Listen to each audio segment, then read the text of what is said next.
Perkenalkan, nama saya Ahmad Thoifur. Saya Dia Ningsih. Saya Andi Hermawan.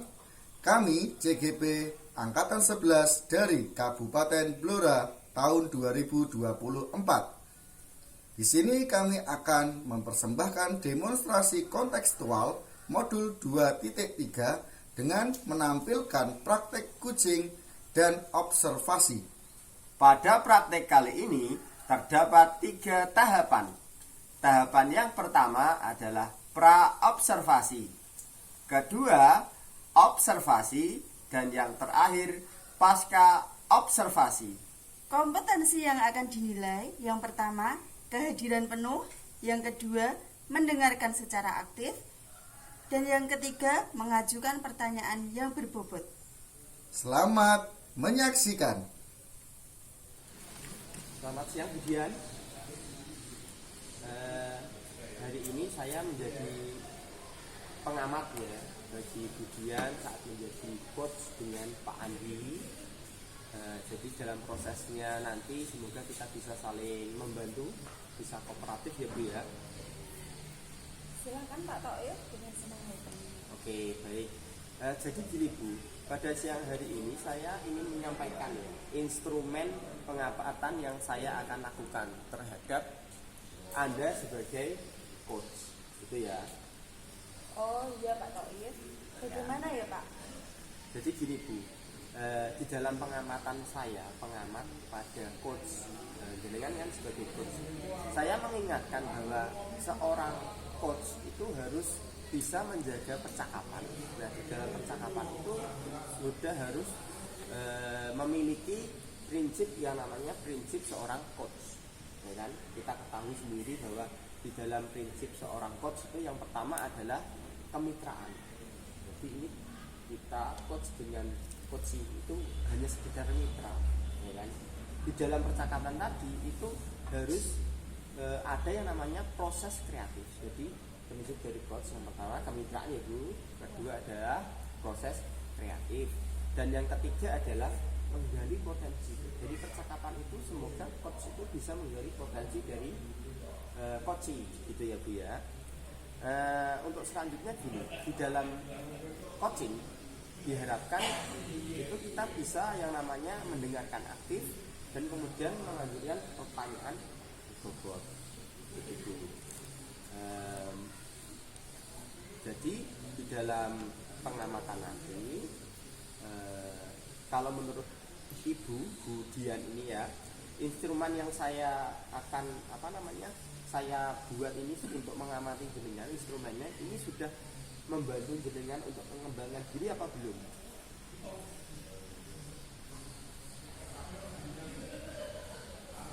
Saya kira sudah ya Pak. Sudah ya Bu ya. Baik, terima kasih Bu Dian. Nah, kalau boleh saya tahu ya Bu ya, instrumen ini kan mencakup kompetensi coaching, ya kan? Menurut Bu Dian, dari kompetensi inti coaching tersebut, saya ingin melakukan observasi di bagian mana Bu kira-kira yang ingin jenengan kembangkan sesuai dengan kebutuhan jenengan, yaitu kebutuhan Bu Dian sebagai coach di sini. Saya pikir saya ingin Pak Toib itu membantu saya mengamati kompetensi saya itu dalam mengajukan pertanyaan berbobot Pak. Oh gitu, pertanyaan berbobot ya? Iya, saya ingin mengetahui apakah proses coaching saya tidak menghakimi dan tanpa asumsi, seperti itu Pak. Oh gitu ya, jadi pertanyaan yang berbobot, pertanyaannya itu tidak menghakimi ya Bu ya? Iya Pak. Seperti itu. Kira-kira di dalam pertanyaan berbobot tadi, lebih spesifiknya ya Bu ya, bagian mana sih dari pertanyaan berbobot yang lebih spesifik yang ingin diobservasi oleh saya? Menurut saya fokus pada pilihan kata maupun kalimat serta sikap tubuh saya nanti Pak. Oh ya. Jadi gestur ya Bu ya? Iya. Pilihan kata, gestur, panjenengan ketika menjadi coach. Ya. Nah, kira-kira ya Bu ya, indikator apa saja yang dapat saya amati Bu untuk menunjukkan ketercapaian tujuan dari Budian? Apa ya Pak? Kayaknya sih ketika proses coaching berjalan dengan baik, coach juga terlihat sangat nyaman dan saya tidak memberikan pertanyaan yang menghakimi. Oh gitu ya. Oke baik, ini nanti bisa menjadi catatan saya Bu ketika saya menjadi observer atau pengamat jenengan sebagai coach, kemudian dengan Pak Andi sebagai coaching. Kira-kira ada kompetensi lain nggak Bu yang kira-kira bisa nanti saya amati dan ingin dikembangkan oleh Bu Dian? Saya rasa untuk saat ini saya ingin fokus terlebih dahulu pada kompetensi pertanyaan berjoget, Pak.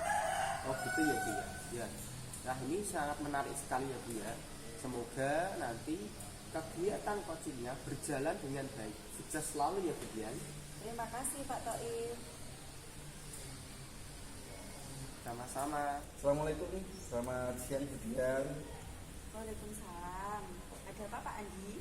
Oke Bu Dian, kira-kira siang ini saya ganggu nggak Bu? Mau minta waktunya sebentar, mau ngobrol-ngobrol sih. Tidak sih Pak, kebetulan ini saya juga lagi istirahat. Jadi bisa gitu ya? Iya Pak. Iya.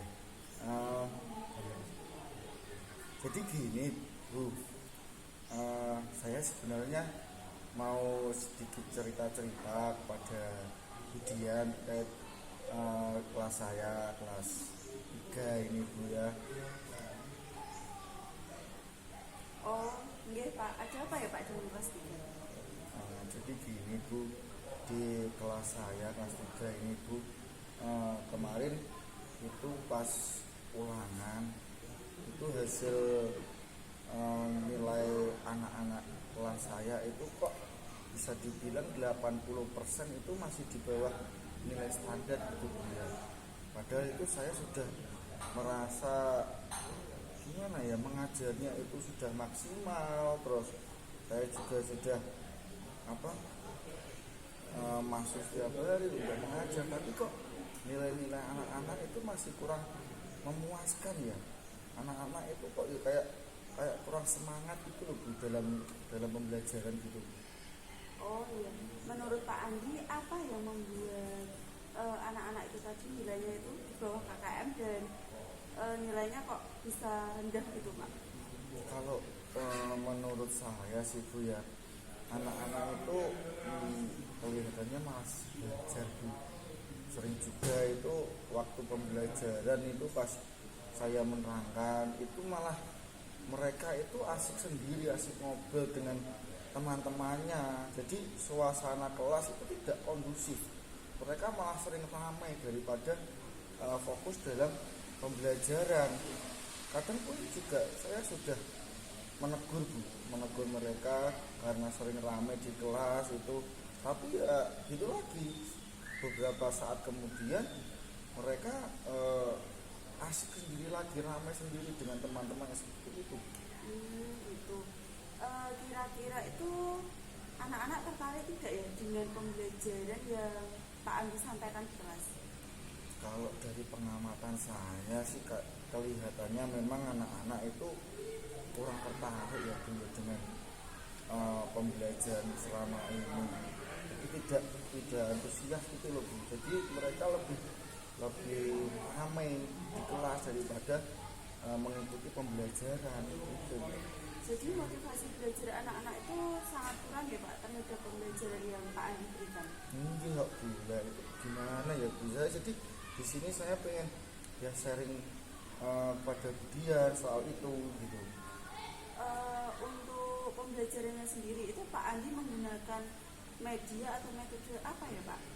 Kalau selama ini sih Bu, saya itu pakai buku-buku paket, buku-buku pembelajaran yang ada di sekolah itu. Kemarin kebetulan itu sekolah kan memfasilitasi ada buku pembelajaran terkait dengan mata pelajaran yang kita ajarkan pada anak sesuai dengan kurikulum yang terbaru ini ya Bu ya. Jadi saya memakai buku tersebut dan sesekali juga saya itu menerangkan kepada anak-anak, dan anak-anak itu saya minta untuk mencatat hasil apa yang saya terangkan itu di buku catatan mereka masing-masing seperti itu.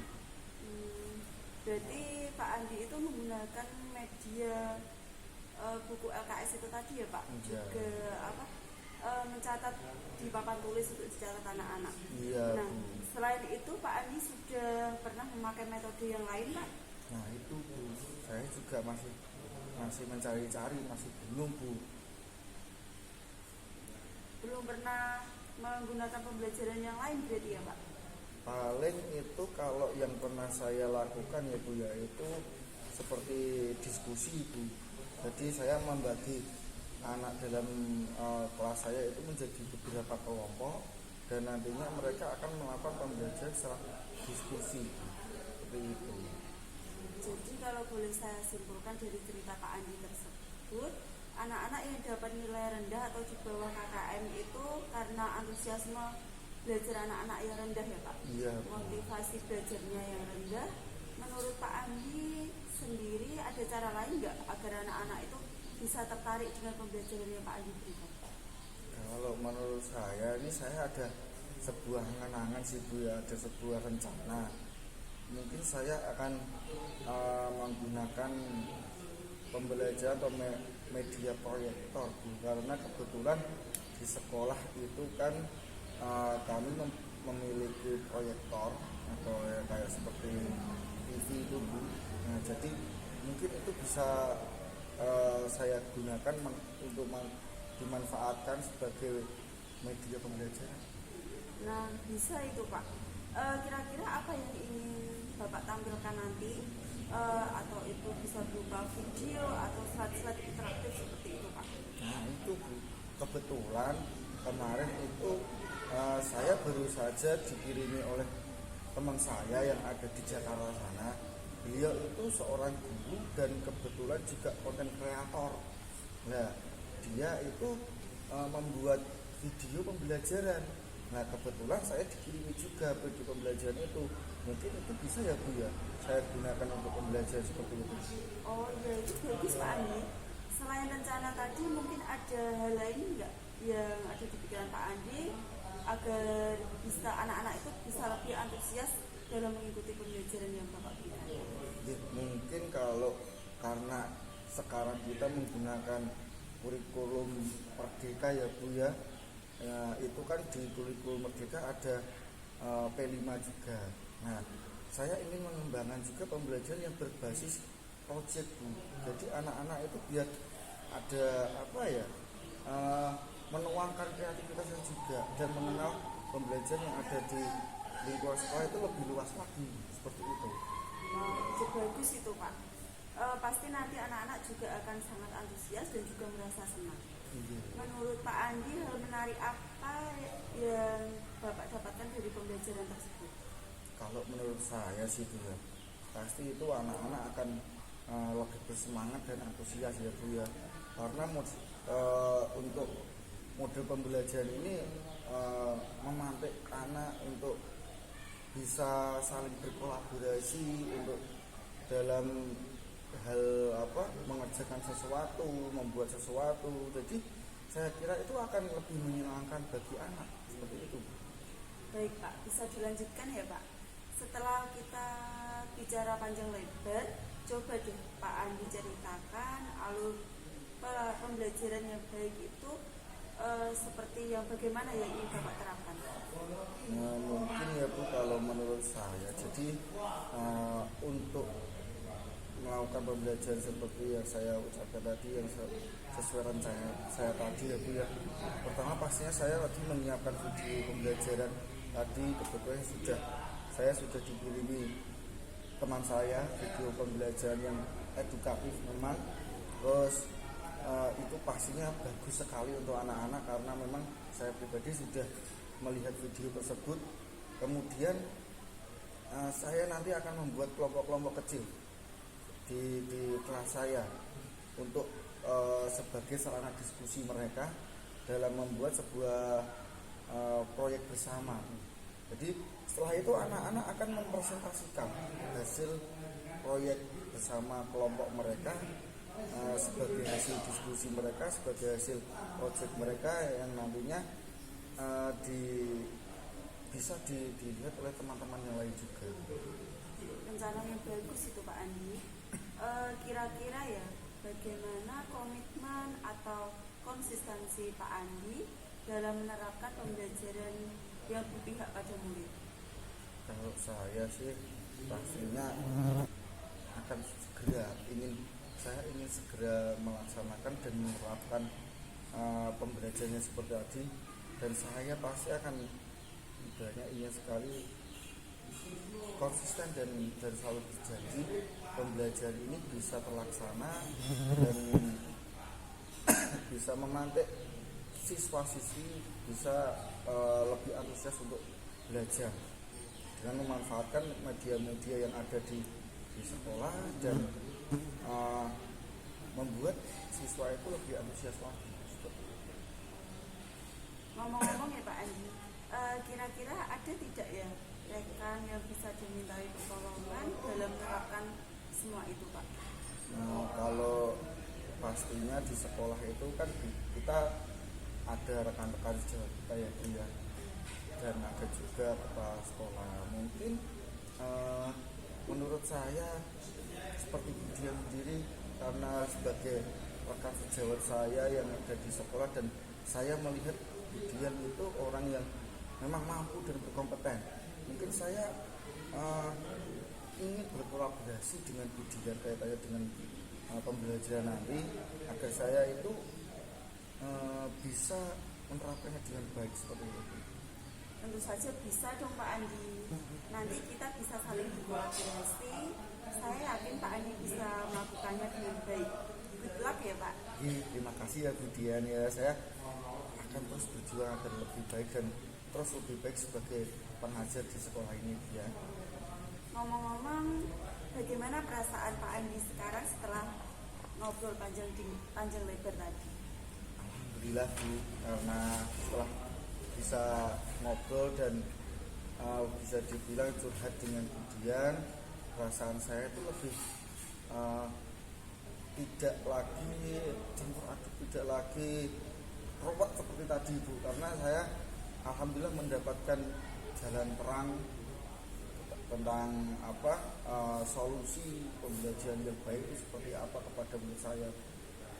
Alhamdulillah loh Pak, saya ikut senang mendengarnya. Oh iya Bu, terima kasih. Ya pun Bu, kalau itu saya tak ke belakang dulu ya. Terima kasih banyak untuk Budian atas ngobrol-ngobrolnya tadi ya Bu ya. Sangat menginspirasi saya Bu. Terima kasih banyak Bu ya. Iya Pak, sama-sama Pak Andi.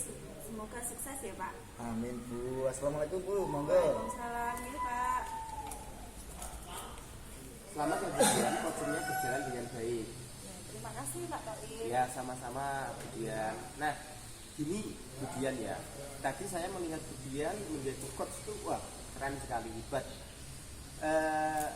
Saya selaku pengamat itu telah mengobservasi jenengan sebagai coach dalam coaching tadi bersama dengan Pak Andi. Mohon izin melanjutkan ini ya Bu ya, percakapan pasca observasi ya Bu ya. Kita tanya jawab ya Bu ya. Boleh ya Bu ya? Ya, tentu Pak Taib. Oh ya. Dengan senang hati Pak. Oh baik Budian. Jadi gini Budian, kita boleh tahu ya ini ya, bahwa indikator ketercapaian pengembangan yang diinginkan ini oleh Budian ini tadi sudah berjalan, sudah melakukan, sudah menerapkan apa belum ya kira-kira? Sudah Pak, saya sudah membuat catatan kecil dan Ya. saya juga menghadirkan fokus penuh Pak. Ya luar biasa Budian ya, luar biasa sekali. Baik Budian, dari hasil pengamatan saya tadi ya, jenengan sebagai coach dan Pak Andi sebagai coach itu berjalan dengan baik, berjalan dengan lancar sekali. Nah ini saya ingin menyampaikan Budian, ingin menyampaikan hasil dari observasi saya sebagai pengamat jenengan. Oke. Berikut ini ada ulasan-ulasannya ya, saya bacakan ya. Yang pertama itu gini, sebagai coach ya, Budian telah menunjukkan berpegang teguh pada prinsip coaching, yaitu yang pertama prinsip kemitraan. Tadi sudah melakukan dengan baik prinsip kemitraan itu, tidak meninggikan posisi coach. Pokoknya sama, mitra itu sama ya Bu ya. Hal ini terlihat dari apa? Yaitu gestur tubuh, sikap tubuhnya Budian ketika melakukan coaching yang tampak bersahabat terhadap coaching. Jadi ada gestur-gestur yang apa ya, menekankan suatu hal yang tidak menimbulkan seorang coach gitu. Itu yang pertama ya Bu ya. Yang kedua adalah mendengarkan aktif. Tadi saya catat, wah dengan mendengarkan dengan seksama, menghadirkan fokus, ya kan. Kemudian juga di dalam mendengarkan itu mendengarkan kata-kata kunci kayaknya, tanpa mengulang ucapan. Jadi nggak usah ada pengulangan apa yang disampaikan tadi, tidak. Jadi kan sudah mendengarkan dengan aktif, dengan baik, sehingga tidak ada pertanyaan ulang gitu ya. Itu bagus sekali. Dan yang ketiga adalah ini Bu, memilih kata yang terbuka, sehingga kata-kata terbuka ini, kata tanya terbuka ini bisa memantik coaching untuk meluapkan pikirannya, meluapkan perasaannya, seperti itu. Dan yang keempat dan yang terakhir ini adalah menggunakan pertanyaan yang memicu coaching untuk menyampaikan ide-idenya. Jadi dia tadi sudah menyampaikan, mengajukan sebuah pertanyaan-pertanyaan yang dibobot juga ya, dibobot, kemudian juga memicu pertanyaan lanjutan, ide-ide yang bagus sekali Bu ya. Mungkin itu Bu yang menjadi catatan saya ini. Wah, senang sekali saya mendapat pengamat seperti Pak Toib. Oh ya. Sama-sama Bu, di sini kita saling bekerja sama ya, berkolaborasi gitu, sehingga akan tercipta kemanfaatan bagi kita semua gitu. Nah selanjutnya gini Bu, ngomong-ngomong ya, kira-kira ada nggak kompetensi yang lain yang ingin Budian kembangkan dalam proses coaching yang barusan dilakukan oleh Budian dan Pak Andi? Apa ya Pak? Mungkin saya ingin seperti kompetensi mendengarkan aktif mungkin Pak. Kompetensi mendengarkan aktif. Kompetensi mendengarkan aktif ini ya. Gini Bu, tentu saja kita kan di dalam praktek coaching yang barusan ya, ini mungkin baru berjalan beberapa kali, ya kan, baru beberapa kali. Jadi ini menurut saya bagus kalau jadi mau mengembangkan yang lainnya juga. Tadi di awal yang ingin dikembangkan adalah pertanyaan kemudian merasa di dalam pengalaman tadi ya, coaching tadi, kemudian berpikir bahwa kompetensi lain coaching yang dikembangkan ternyata adalah kompetensi mendengarkan aktif ya Bu ya. Ya bagus sekali Bu. Kira-kira mau dikembangkan seperti apa ya Bu? Ya kedepannya tentu saja saya akan banyak menerapkan praktek coaching Pak bersama teman-teman sejawat saya. Saya rasa semua kompetensi coaching akan saya kembangkan melalui banyak latihan, penerapan diskusi dan kolaborasi bagus. Pak. Ya. Ini adalah rencana yang bagus Budian. Jadi memang coaching ini tidak bisa hanya dilakukan sekali. Jadi harus tetap ditingkatkan ya, diimprovisasi dengan apa? Dengan latihan coaching dengan rekan sejawat, kemudian juga bisa ya Budian saya berikan masukan, bisa melihat di YouTube ya. Itu pada banyak sekali coaching seperti itu. Nah, Budian ya, saya telah menemukan banyak sekali pembelajaran dari proses ini ya, proses yang saya amati tadi dari proses coaching itu. Terima kasih banyak jenengan telah sukses melakukan praktek coaching dengan baik. Saya ucapkan selamat ya Budian. Terima kasih banyak ya Pak Toib. Ya. Salam sukses juga buat Pak Toib. Ya, baik, terima kasih atas waktunya Budian. Semoga Budian kedepannya semakin sukses selalu dalam melakukan coaching. Saya undur diri ya Budian. Ya, Pak. Selamat siang. Assalamualaikum warahmatullahi wabarakatuh. Waalaikumsalam.